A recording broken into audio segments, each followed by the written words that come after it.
Another project that you've done that I looked at was after the Parkland school shooting.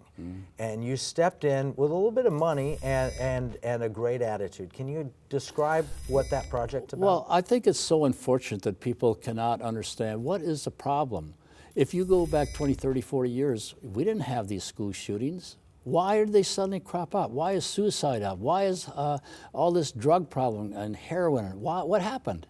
I mean, it's not too hard. You know, I think someone said once you say anything goes, it's not long before everything is gone.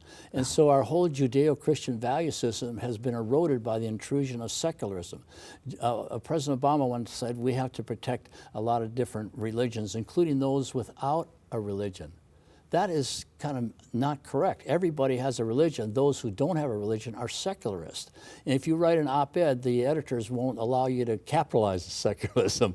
It's the fastest growing religion in America, and I believe that is why we have a lot of these problems. So what's the solution when you go into the school? How do you deal with the problem? Do you go for a gun grab? We're going to make this a gun-free zone, or what do you do? Well, guns kill people. So do knives. So do automobiles driven in a crowd.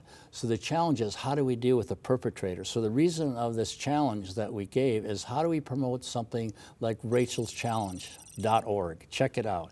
And what they do, Rachel Scott was the first Columbine victim. Her father took that tragedy in the last 20 years, has documented with emails and letters over 500 suicides that were averted because they heard her message, which was, instead of telling kids, don't bully, don't use drugs, tell them what they can do.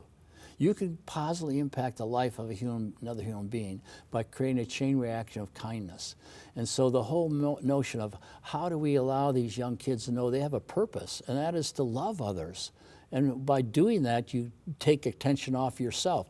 I love the definition of sin, Kevin, that's called a sin should be spelled small s, capital I, small n, and sin is really eye trouble. Yeah. My needs, my rights, my feelings, my expectations.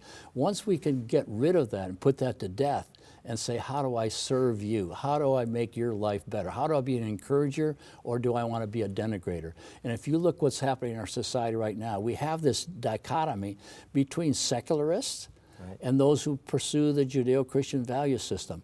You know, look as you watch TV, who's a denigrator and who's an encourager.